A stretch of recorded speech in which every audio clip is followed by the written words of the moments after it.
بسم الله الرحمن الرحيم. اول خطوه بنبتدي نعملها وهي عقده البدايه بالشكل ده، لفه خيط على الابره واخد لفه خيط واسحبها من الحلقه كده. وبعد كده هرتفع ب 14 سلسله، 1 2 3 4 كده معايا 14 سلسله. وبعد كده هبتدي اعمل ارتفاع ب3 سلاسل، 1 2 3، وهعمل غرزة عمود بلفة واحدة بالشكل ده، وهنزل عند السلسلة رقم 14 بغرزة عمود بلفة واحدة بالطريقة دي.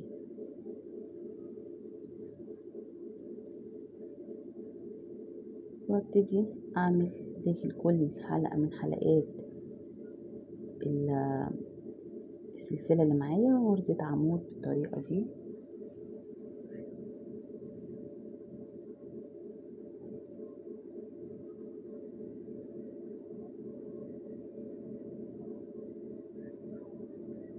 كل حلقة من حلقات السلسلة ال14 بنشتغل فيها غرزة عمود بلفة واحدة.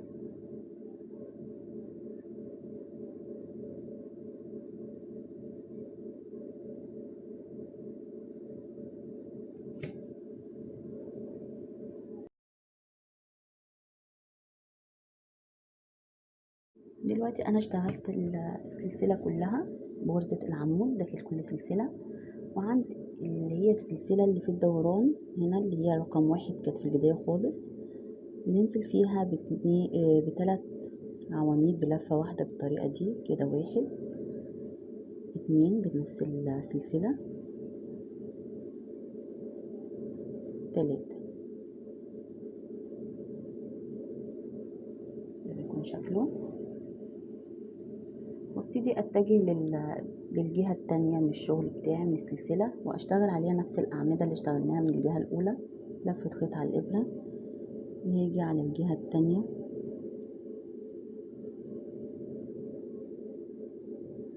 اشتغل السلسلة اللي هتقابلني دي غرزة عمود بلفة واحدة، وكل غرزة سلسلة اشتغل فيها غرزة واحدة عمود بلفة واحدة بالشكل ده.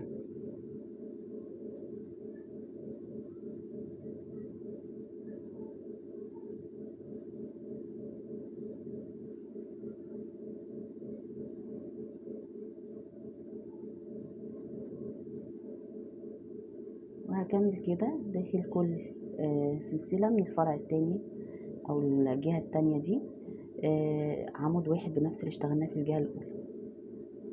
وصلت لنهاية السطر عند السلسلة اللي قبل الاخيرة اهي، برضو ماشية بعمود واحد عادي خالص زي ما حضراتكم كده شايفين، ومش فاضل غير اخر غرزة معايا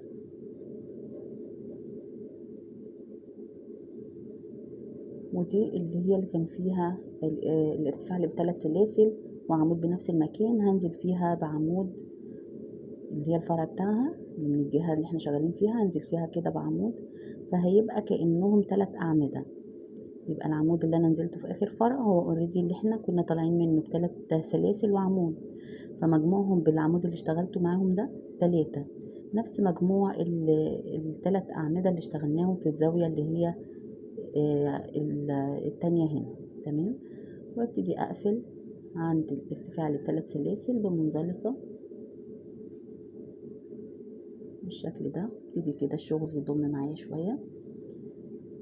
بعد كده هطلع ب3 سلاسل، 1 2 3، وهنشتغل عند السلسلة رقم 2 بنزل كده واسحب خيط واطلع بيه، والسلسلة الاولى بنزل فيها واسحب كده، وفي نفس المكان اللي انا كنت قافله فيه السطر او اللي انا ارتفعت منه ب3 سلاسل اصلا هنزل فيه برضو واطلع بحلقة، والغرزة اللي هتقابلني العمود اللي جاي على طول برضو بنزل فيه واطلع بحلقة.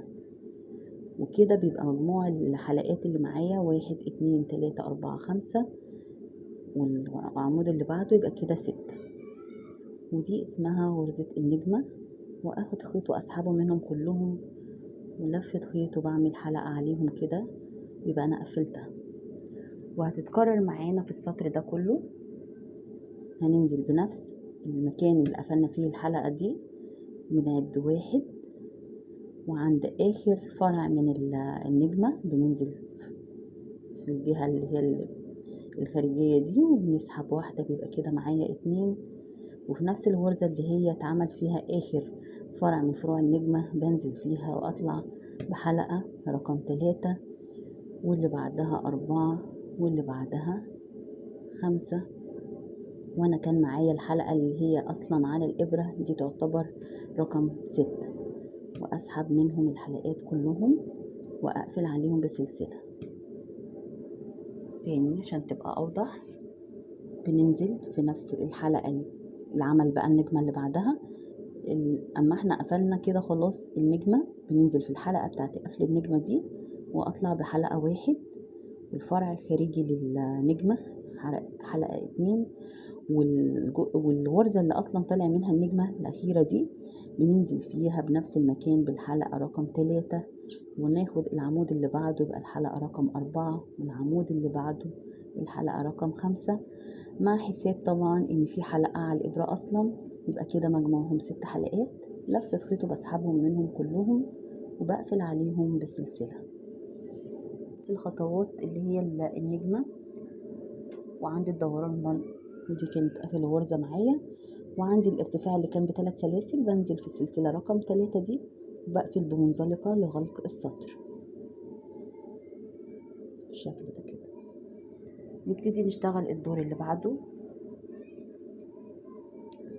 هطلع ب1 2 3 4 سلاسل، لفة خيط على الإبرة وهنزل بغرزة عمود عند الحلقة اللي احنا قافلين فيها الوردة أو النجمة، الحلقة اللي كنا بنقفل فيها دي بنزل فيها بغرزة عمود بلفة واحدة بالشكل ده.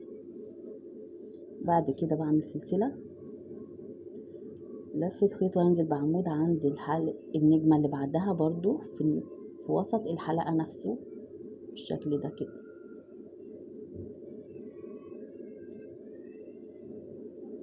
وسلسلة النجمة اللي بعدها في الحلقة نفسها برضو. هو كل الخطوات بتاعتي بالسطر ده كده، سلسلة النجمة اللي بعدها اهي. يبقى انا السطر ده كله هيبقى عبارة عن عمود داخل كل حلقة من حلقات النجوم اللي اشتغلناها للسطر السابق، وسلسلة قبله وسلسلة، وعند الارتفاع اللي كان ب4 سلاسل هنزل عند السلسلة رقم 3 واعمل منزلقة لغلق السطر. وهنا السطر بتاعنا اللي جاي هيبقى عبارة عن النجوم اللي اشتغلناها في السطر اللي قبل سابق. هيبقى 1 2 3 سلاسل ارتفاع، بنزل عند السلسلة رقم 2 واسحب الخيط مرة، سلسلة رقم 1 كده 2 ونفس الغرزة اللي ارتفعت منها 3، وفي الفراغ اللي ما بين العمودين بننزل ناخد 1، وعند العمود اللي باقي ننزل ناخد الأخيرة. نعد كده الغرز معانا ان هما يبقوا 6 غرز 6 حلقات، 1 2 3 4 5 6 بما فيهم طبعا الحلقة اللي كانت اصلا على الابرة، وبقفل بغرزة سلسلة. نكررها تاني برضو عشان تبقى اوضح ان شاء الله لو في اي حاجة مش واضحة لحضراتكم. هنبتدي نعمل النجمة اللي بعدها. هننزل في الحلقة نفسها نسحب حلقة 1 واحنا معانا حلقة على الابرة اصلا، فانا بحسب ان انا بنزل واسحبه بس للنجمة الجديدة. يبقى 1 الفرع بتاع النجمة الاخيرة بنزل في الجهة الخارجية وبسحب 2، والعمود او الغرزة اللي فيها اخر حاجة في النجمة بننزل فيها هي بناخد 3، وعند الفراغ ما بين العمودين بننزل ناخد 4، والعمود اللي باقي معايا هنا بنزل فيه باخد 5، فيبقى مجموع الحلقات 6. لفة خيط بسحبها من كل الحلقات وبقفل بحلقة سلسلة، وبنكمل الخطوات دي، بنكرر السطرين دول لحد ما نوصل لمقاس ال الشنطة. كده وصلت لطول الموبايل المناسب. بتكرار السطرين بتوعنا اللي احنا اشتغلناهم وشرحناهم، اللي هو عبارة عن ايه: سطر أعمدة وسطر غرزة النجمة وسطر أعمدة وهكذا لحد ما وصلت للطول ده. آخر حاجة معايا خلاص قفلت طبعا عند الارتفاع، كرر القفلة برضو هنا تاني. آخر نجمة معايا خلاص، وعندي الارتفاع اللي كان ب3 سلاسل اللي بيقابلني طبعا في كل دور. بقفل بمنزلقة بالشكل ده ولفة خيط لإنهاء السطر كله، وابتدي أقص الخيط.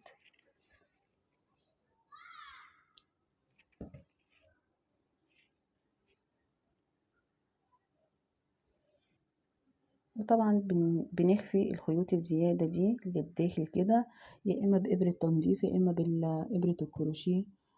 يعني هي طريقة سهلة جدا مفيهاش أي حاجة. وأول ما تتأكدي إن انت خلاص خفيتي الخيط كويس وثبتيه في نفس الوقت، تبتدي تقصيه.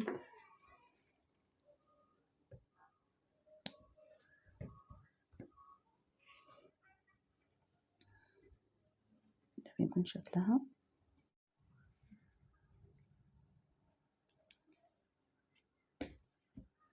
ده بيكون شكله.